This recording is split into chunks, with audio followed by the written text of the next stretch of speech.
Bienvenidos y bienvenidas a esta clase de Ingeniería Hidráulica Avanzada. En esta clase vamos a comprender las características del flujo rápidamente variado, vamos a ver una aplicación, vamos a conocer los principales tipos de vertederos, es una aplicación del flujo rápidamente variado, y en particular veremos los vertederos de pared delgada libres, hoy, en particular el perfil rectangular. Como lo clasificamos en la clase anterior, tenemos que el flujo en escurrimiento libre permanente se clasifica en dos tipos. Recordemos que permanente quiere decir que no hay cambios con respecto al tiempo. Se clasifica flujo uniforme, ¿qué quiere decir esto? Que no hay cambios con respecto al espacio, y podemos utilizar la ecuación de Manning para obtener las propiedades del flujo. Y tenemos el flujo variado no uniforme, el cual va a ser un flujo, vimos la clasificación en flujo gradualmente variado. Esto consiste en que la presión aún se puede aproximar como una presión hidrostática, y hoy veremos lo que es el flujo rápidamente variado, cuando la presión no se puede aproximar a una presión hidrostática. Entonces, como lo mencioné anteriormente, el flujo rápidamente variado, que es el principal contenido de esta unidad, la presión no es hidrostática. Hay una gran curvatura de las líneas de corriente, como por ejemplo acá, a la salida de un estanque. Entonces ya no podemos aproximar la altura de presión con la altura de escurrimiento, es decir, no podemos realizar esta igualdad. Estos dos términos ya no van a ser iguales. Otra cosa importante es que a diferencia del escurrimiento libre uniforme y el escurrimiento libre gradualmente variado, estos flujos van a ocurrir en pequeñas distancias, como pueden ver acá. Acá hay una pequeña distancia, acá hay una pequeña distancia, y acá también hay una pequeña distancia. Entonces, por lo que a diferencia del flujo gradualmente variado, la fricción no va a dominar el cambio en el flujo. Entonces, ¿cuáles son las situaciones donde podemos tener flujo rápidamente variado? Tenemos el resalto hidráulico, vertederos, compuertas, caídas libres, por ejemplo. Hoy veremos lo que son los vertederos. Los vertederos son obras hidráulicas que fijan una relación entre la profundidad del flujo, H, y el caudal. Por lo tanto, como lo vimos en la clase anterior, esto va a ser un punto de control. Si yo tengo una relación entre el caudal y la altura, basta con que mida uno de ellos dos para obtener el otro. Entonces, se construyen los vertederos principalmente con dos objetivos: controlar o medir el caudal, en aforos de caudal, marcos partidores. Ya vamos a ver esto en mayor detalle más adelante en la unidad. ¿Cómo voy a poder medir el caudal? Teniendo esta relación, puedo medir directamente la altura de escurrimiento, y con ello voy a obtener el caudal.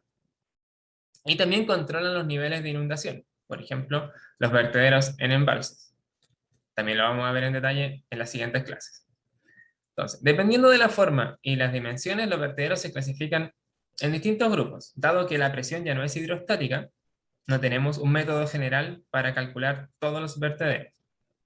Por lo tanto, va a depender de cada caso. Tenemos los de pared delgada, los de pared intermedia, los de pared gruesa, de caída libre, con compuertas. Tenemos vertederos laterales, escalonados, tipo Morning Glory, etc.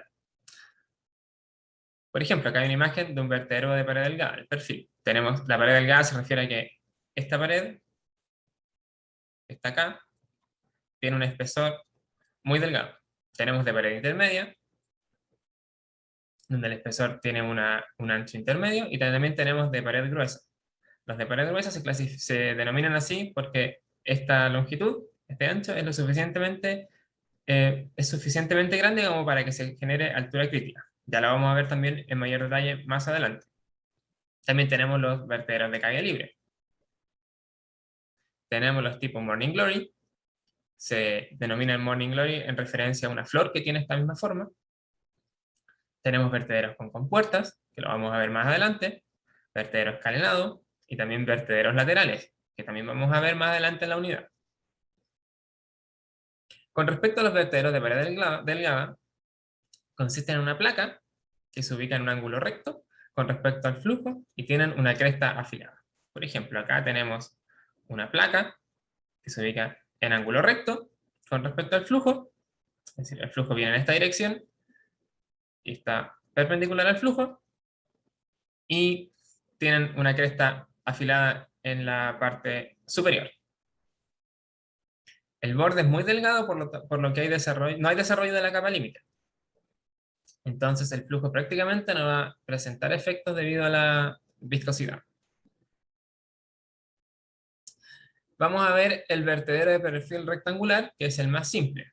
Es simplemente una placa perpendicular al flujo en un canal rectangular.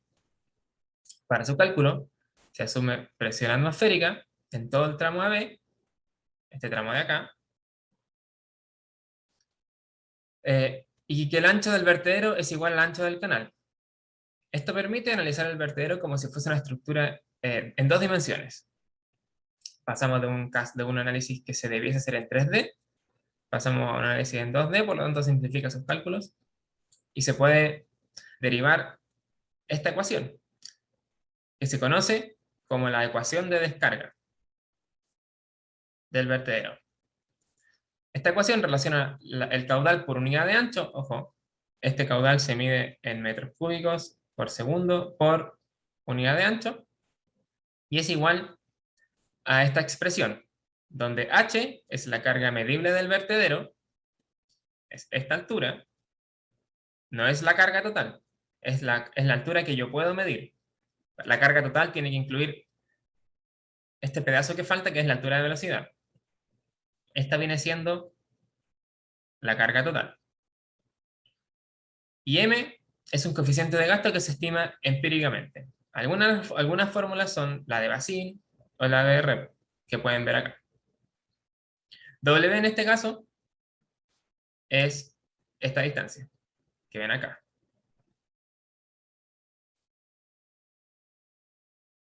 Entonces, vamos a resolver esto directamente con un ejercicio. Vamos a practicar. Supongamos que se quiere medir el caudal en un canal rectangular que tiene un ancho de 2,5 metros con un vertedero pared delgada rectangular que tiene una altura de 1 metro desde la base. Aguas arriba del vertedero, se ha medido que la profundidad con respecto a la parte más alta de la pared es de 0,42 metros. Entonces, estimemos el caudal utilizando la ecuación de descarga del vertedero.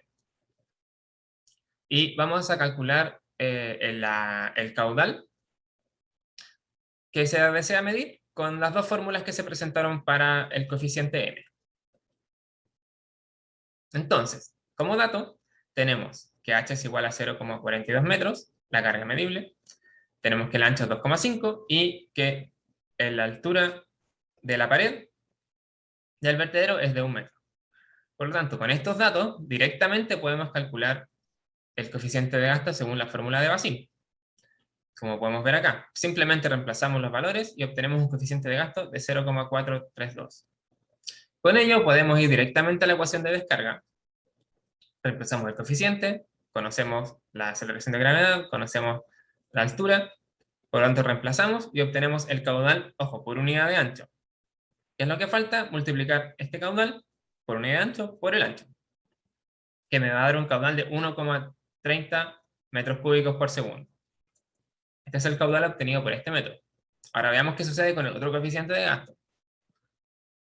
Si utilizamos la otra fórmula para estimar el coeficiente de gasto, es muy similar. Me da este valor. Al realizar el mismo procedimiento, obtenemos que el caudal es cercano a 1,30. En este caso es 1,285. Valores muy, muy cercanos. Con esto damos por terminada la clase de hoy y nos vemos en la siguiente clase.